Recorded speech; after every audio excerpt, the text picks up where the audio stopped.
Grande semaine de rallye sur Sport Plus pour la deuxième épreuve du championnat du monde, l'une des manches les plus atypiques de la saison, le rallye de Suède, sur la glace et la neige. Ce mercredi, suivez la première spéciale en direct et en intégralité à 22 h, puis vous aurez les résumés quotidiens jeudi et vendredi à 22 h 30 et samedi, à nouveau une spéciale en direct à 10 h 30 du matin, puis la toute dernière spéciale du rallye, la Power Stage, en direct à 15 h sur Infosport, avec une rediffusion à 22 h 45 sur Sport Plus, l'un des plus beaux de rallye de l'année, l'un des préférés des pilotes. Quand les conditions sont bonnes, c'est fantastique de piloter ici sur ces routes rapides. C'est l'un des week-ends parfaits de l'année. Michelin vous expliquera les secrets de ces pneus clous pour cette épreuve très spéciale. On s'intéressera également à l'équipe Hyundai dans ce programme de présentation du rallye qui revient en championnat du monde après 10 ans d'absence. Monte Carlo, c'est la première fois que l'équipe travaillait tous ensemble. Et il faut un peu de temps pour s'améliorer. Mais avant, nous revenons bien sûr sur le rallye de Monte Carlo qui a ouvert cette saison du championnat du monde des rallyes. Un rallye théoriquement sur asphalte mais qui a été énormément perturbé par la météo. Beaucoup de pluie du début à la fin et de la neige, que ce soit près de Gap dans les Hautes-Alpes ou au col du Turini le dernier jour. Ce rallye était donc le retour en championnat du monde de Hyundai après 10 ans d'absence avec la i20 WRC, une structure énorme et des pilotes Thierry Neuville, le Belge, et Dani Sordo, l'Espagnol, ancien de Citroën, qui a été choisi pour disputer toutes les manches sur asphalte. Neuville sort de la route dès la première spéciale, piégé dans la nuit sous la neige. Sa voiture ne repartira pas, car il n'y a pas de rallye 2 au Monte Carlo, on ne peut pas repartir. Et pour Sordo, c'est l'abandon après la 4e spéciale, la voiture ne redémarre pas. Un problème de batterie, alors qu'il était en 3e position.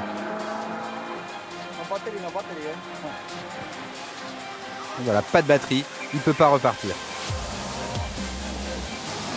Les Ford de l'équipe M-Sport avec Elfyn Evans, le Gallois, qui disputait pour la première fois le rallye Monte Carlo.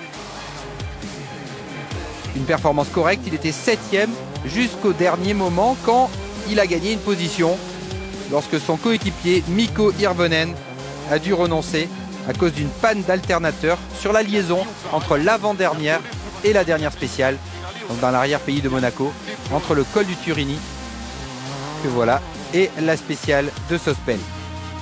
Robert Kubica a été le pilote le plus en vue avec la Ford, le Polonais pour sa première saison complète en WRC, qui réalise le meilleur temps lors des 2 premières spéciales du Monte Carlo. C'était un de ses objectifs de l'année, de faire un meilleur temps. Malheureusement pour lui, derrière, il sort, alors qu'il avait sûrement un podium envisageable. Première course chez Citroën pour Mats Østberg, lui qui n'a jamais vraiment brillé au Monte Carlo. Réussit une course correcte, sans prendre de risques. Il termine 4e. Juste derrière son nouvel équipier, Chris Mick, podium pour commencer l'année pour l'Anglais au volant de Citroën. Alors que pour ces 2 courses avec l'équipe française l'année dernière, il avait à chaque fois été victime d'une sortie de route. Brian Bouffier, le Français, la révélation, la super bonne surprise de ce rallye Monte Carlo. Longtemps en tête grâce à un très bon choix de pneus le premier jour avec des pneus neige, contrairement à ses rivaux qui avaient tous opté pour des pneus slick. Brian Bouffier n'a pas su résister au retour de Sébastien Ogier, mais a résisté à tous les autres, à tous les pilotes qui font l'intégralité du championnat, alors que lui ne disputait pour l'instant que cette manche. Il termine donc 2e derrière Sébastien Ogier, le champion du monde en titre. C'était l'un de ses objectifs de gagner le Monte Carlo. L'année dernière, il avait terminé 2e derrière Sébastien Loeb. Il voulait absolument s'imposer, surtout que les organisateurs lui avaient fait le cadeau de débuter l'épreuve chez lui, à Gap, dans les Hautes-Alpes. Et Sébastien Ogier, après son erreur de pneumatique le premier jour, a parfaitement repris le flambeau et s'impose donc en principauté pour la première fois de sa carrière en WRC, même s'il avait déjà gagné en IRC en 2009. Ogier s'impose donc avec une 18 d'avance sur Bouffier, une 54 sur Mick, Østberg à près de 4 minutes et Latvala à plus de 6 minutes. Des écarts énormes après un rallye rendu extrêmement difficile par les conditions de route. Au championnat, Ogier 27 points car il n'a mis que 2 points dans la Power Stage remportée par Jari-Matti Latvala. Et si on compte que Bouffier ne fait pas le championnat, Ogier a déjà 11 points d'avance sur Mick. Et Volkswagen a 4 points d'avance sur Citroën après donc un rallye dans ce championnat du monde.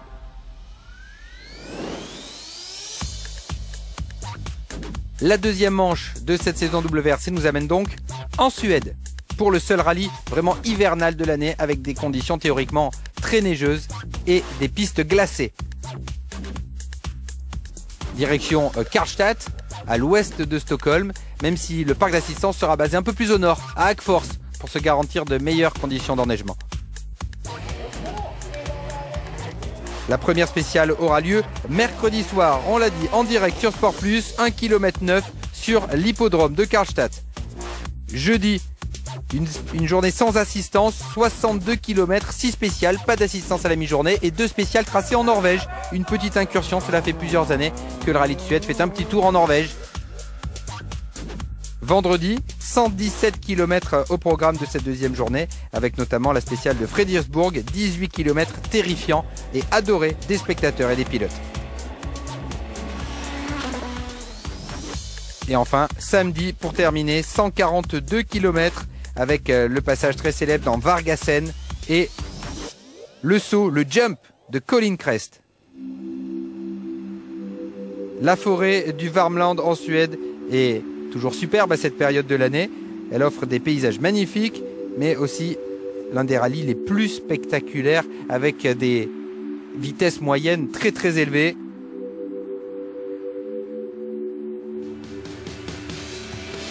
Et cette année, malheureusement, les conditions d'enneigement ne sont pas au niveau des années précédentes. Après les reconnaissances, les pilotes s'inquiètent. Il y a très peu de neige, très peu de murs de neige pour s'appuyer et très peu de glace au sol. Ce qui fait qu'après le passage des premières voitures équipées de pneus clous, on pourrait tout de suite être dans la terre. Et dans ces conditions, ce sera très difficile puisque dans la terre, les clous s'arrachent. Ça peut être un rallye très compliqué, finalement dans la même veine que le rallye Monte-Carlo.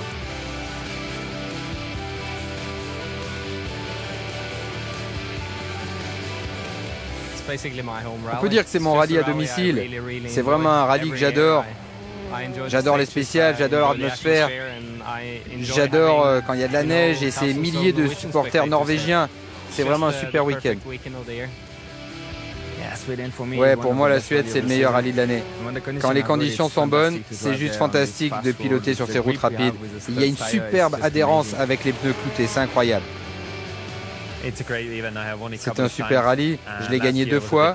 L'année dernière c'était un peu plus difficile pour moi, mais j'espère cette année être capable de me battre avec les meilleurs pilotes et pour finir sur la plus haute marge du podium. Ce sera la première fois en Suède pour les 2 pilotes britanniques, Chris Meek dans la Citroën et Elfyn Evans dans la Ford. Ça va être compliqué d'apprendre et d'être performant. Pour moi, il s'agira surtout d'apprendre et j'espère que je pourrai faire une séance d'essai avant quand même pour être préparé du mieux possible et espérer arriver à la fin pour apprendre. C'est un rallye que j'ai toujours voulu faire, mais l'opportunité ne s'est jamais présentée. C'est impossible de faire un bon résultat. Il faut, je pense, 2 ou 3 ans d'expérience pour être bon là-bas. Tout le monde me dit que c'est un super beau rallye. Je pense que je vais m'amuser, mais je vais surtout essayer d'avoir de l'expérience dans ces conditions. Le rallye de Suède s'est disputé pour la première fois en 1950. Il était connu comme étant le rallye du soleil de minuit. Et puis l'événement a grossi, a attiré de plus en plus de constructeurs, puisque même Porsche avec une 911 s'est imposé en 52 et en 55. Et bien sûr, les constructeurs scandinaves ont écrit les plus belles pages de ce rallye, Volvo et Saab notamment.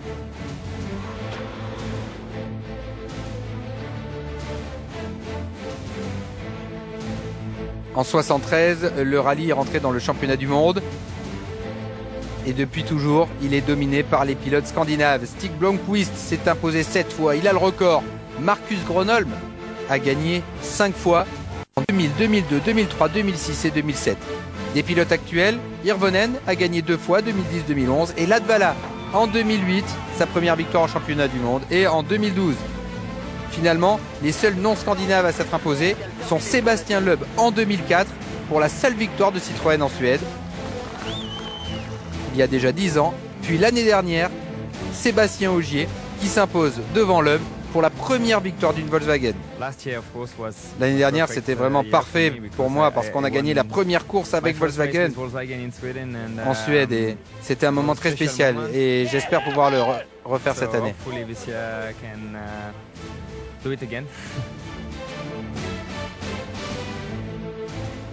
La Suède, ce n'est pas seulement de beaux paysages, C'est également des passages absolument incroyables avec les pneus cloutés.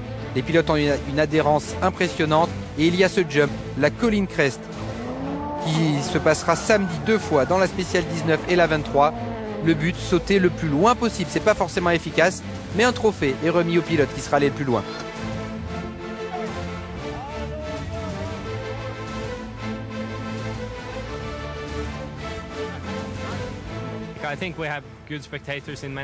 Je pense qu'il y a des bons supporters et des spectateurs dans tous les pays, mais l'enthousiasme ici en Scandinavie est incroyable. L'atmosphère, que ce soit en Suède, en Finlande, on peut les entendre crier quand on est dans la voiture.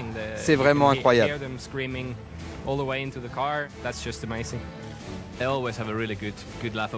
Ouais, les spectateurs s'amusent toujours beaucoup, ils s'éclatent, ils sont très nombreux et c'est sympa de voir ça, des gens qui aiment le rallye et qui aiment tout leur week-end.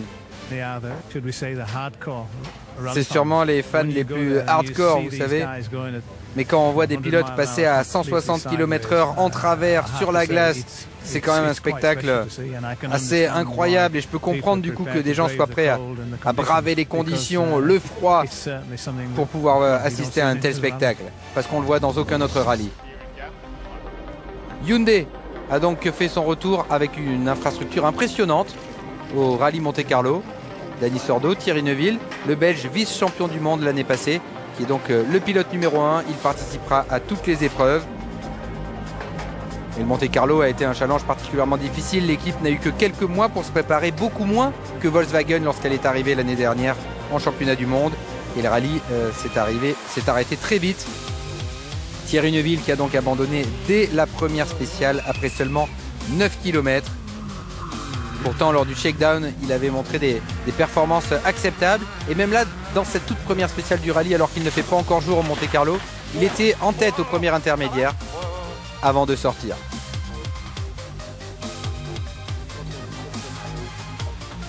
Derrière, Dani Sordo en panne électrique entre la 4e et la 5e spéciale, alors qu'il s'était arrêté pour corriger ses notes auprès de ses ouvreurs. Un moment difficile donc pour Hyundai qui voulait faire beaucoup de kilomètres. Quand on regarde le Monte-Carlo, finalement, on est plutôt content parce que bon, même si le résultat n'est pas là, même si on a abandonné le premier jour, parce qu'il n'y a pas de super rallye au Monte-Carlo, c'est le seul rallye où c'est comme ça. Quand on abandonne, on ne va pas repartir. Enfin bref, c'était une première confrontation avec nos rivaux et on a vu le premier jour qu'on était plutôt pas mal en performance. Alors c'est sûr que après seulement quelques kilomètres, on a perdu Thierry Neuville.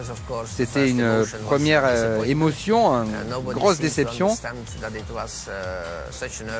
Et c'était une sorte de réveil très tôt et on a eu du mal à l'encaisser. Mais bon, c'est ça le rallye aussi à Monte-Carlo. Juste après, on se concentre sur la voiture de Yannick. Il faisait de très bons temps, il était 3e. Il était en train de prendre de la confiance dans la voiture. Et malheureusement, il s'est arrêté entre deux spéciales pour corriger ses notes. Et la voiture n'a jamais redémarré. Pas de batterie à la voiture, on ne peut plus rien faire. C'est sûr que ce n'était pas le week-end parfait pour nous, les deux voitures qui ne terminent pas la première journée. Mais ça reste un week-end positif pour l'équipe parce qu'on a en tout cas appris du côté de la logistique et de l'organisation de l'équipe. On aurait pu faire plus de kilomètres, c'est sûr. On n'a pas eu de chance. Il reste encore 12 rallyes pour s'habituer au rythme d'un rallye de championnat du monde. Vous savez, c'est beaucoup de changements pour une équipe qui a tout à découvrir. Il y a plein de choses à faire dans l'organisation. Il faut vraiment être préparé à tous les problèmes possibles.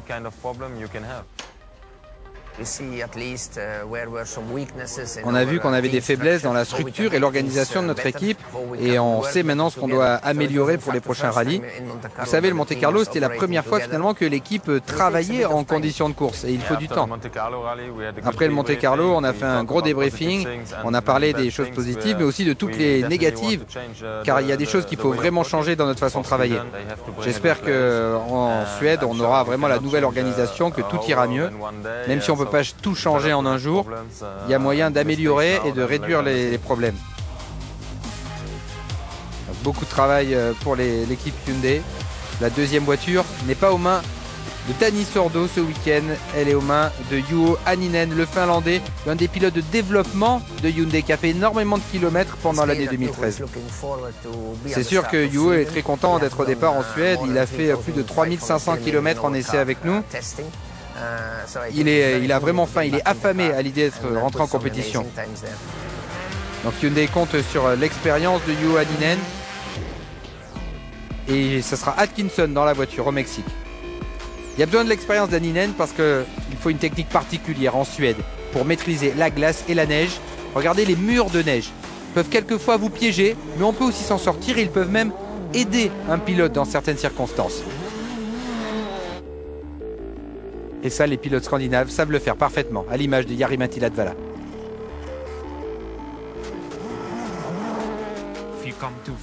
Si vous arrivez trop vite et vous tournez, vous pouvez toucher le mur de neige avec l'arrière. Et ça vous maintient sur la route sans perdre du temps. Donc même vous avez gagné du temps parce que vous êtes allé plus vite. Tu peux utiliser le mur de neige pour remettre la voiture dans la bonne direction, la remettre droite. Si tu es un peu trop large et que tu tapes, eh bien le mur de neige peut te remettre droit. Donc tu peux accélérer plus tôt. Le problème, c'est que ça peut également mal se finir. C'est un peu la loterie quand on s'appuie sur un mur de neige. S'il est trop souple ou si la vitesse est trop grande, on peut se retrouver complètement piégé.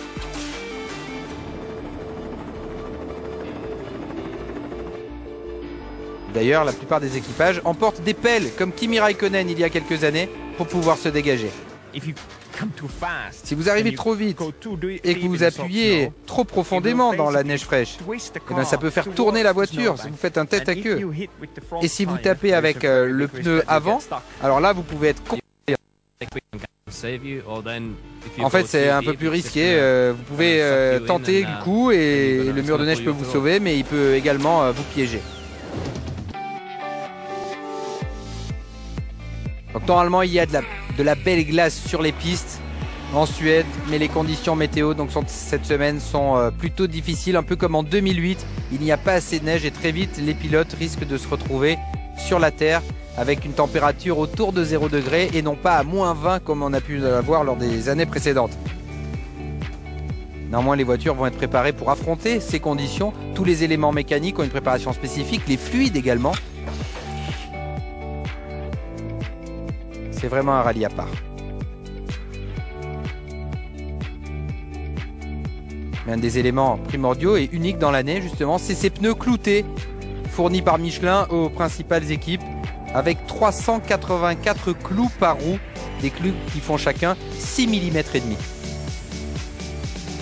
Il procure une adhérence remarquable.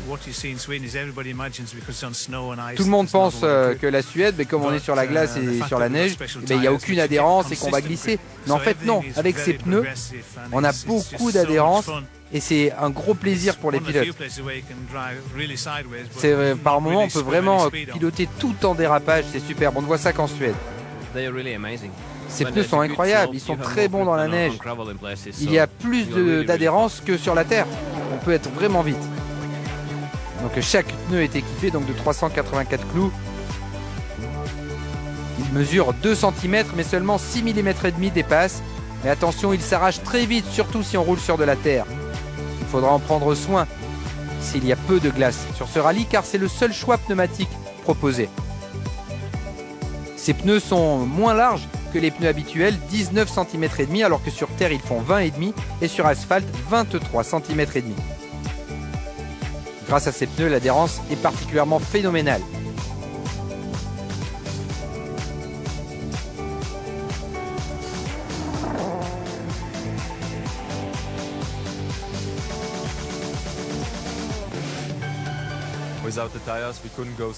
Si on n'avait pas ce genre de pneus, on ne pourrait pas aller aussi vite. En fait, par moment, quand c'est vraiment bien glacé, quand c'est très gelé, on a plus d'adhérence que sur terre. C'est presque autant d'adhérence que sur asphalte, vous vous rendez compte? Quand vraiment les clous mordent dans la glace, c'est fantastique. L'adhérence que vous avez sur la glace, c'est probablement la meilleure adhérence que l'on puisse avoir. On peut vraiment pousser fort. Et puis on peut enlever et faire la trace dans la neige, on peut mordre, c'est vraiment impressionnant l'adhérence, et on peut vraiment attaquer et se lâcher complètement. On espère qu'il y aura 100% de neige et que ce sera constant dans le terrain, parce que s'il y a la terre qui commence à apparaître, là c'est beaucoup moins bien, c'est très dur pour les pneus. Donc plus il fait froid, plus ce sera gelé et mieux ce sera pour les pneus et pour les pilotes. Donc des conditions qui ne sont pas forcément le cas en ce moment.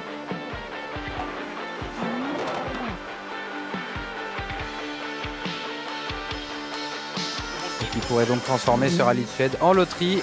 On aura la réponse dès la première spéciale demain soir sur Sport Plus à Karlstad.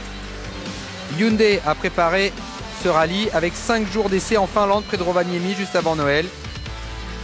Et Thierry Neuville a effectué pas mal de kilomètres.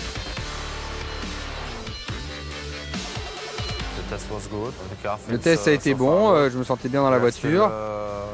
Il faut encore tester 2-3 éléments avant le départ, mais finaliser les réglages, notamment les suspensions. Le constructeur coréen a quelque chose à prouver après ses déboires du Monte Carlo et compte bien sûr sur Juho Hänninen pour ramener un résultat. Hänninen qui a obtenu le meilleur résultat de sa carrière ici même l'année dernière, 6e. Chez Ford, il y aura 9 Fiesta au départ, avec notamment le retour d'Henning Solberg.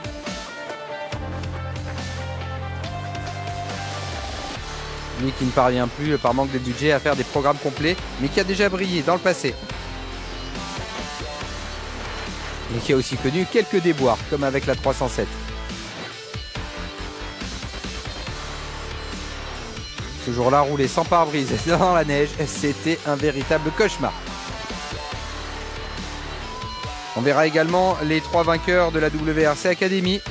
Pontus Tidemand en WRC, le vainqueur, et Craig Bean qui avait remporté la WRC Academy en 2011. Et puis bien sûr Elfyn Evans qui est désormais le pilote officiel M-Sport et le coéquipier à l'année, le voilà, Elfyn Evans, le coéquipier à l'année de Mikko Hirvonen. 3 jeunes à suivre, même si le meilleur d'entre eux sera sûrement Tidemand, qui a l'habitude de rouler dans ces conditions et qui a même participé au rallye Mountain Rally il y a quelques jours, remporté devant Mats Östberg. Hirvonen qui a déjà gagné 2 fois ici, a réalisé des bons tests, mais Ogier et Volkswagen seront encore ceux à battre. Attention également à Jari-Matti Latvala, Mats Östberg, peut-être même aussi les Hyundai. Ça va être un gros combat, c'est toujours très serré ici. Chris Mick va donc débuter en Suède pour Citroën. Donc les espoirs de l'équipe au double chevron se reposeront sur Mats Östberg, qui a réalisé 3 podiums sur les 3 dernières années et qui a servi de prof à Mick, puisque Mick est monté à ses côtés en séance d'essai pour apprendre à piloter sur la glace. Östberg nous dit qu'il veut gagner, il va pousser fort. Alors peut-être que c'est un peu stupide de dire ça car je n'ai pas une grosse expérience de la DS3 sur cette surface, mais je vais tout faire pour avoir un bon résultat et l'équipe compte sur moi pour faire quelque chose de bien. Et il reste bien sûr Volkswagen qui arrive favori après la démonstration d'Ogier au Monte Carlo et sa victoire ici même l'an passé.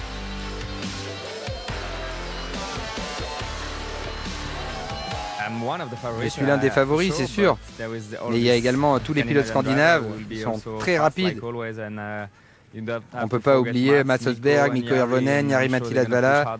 Et je suis sûr qu'on va devoir attaquer très fort pour montrer leur vitesse.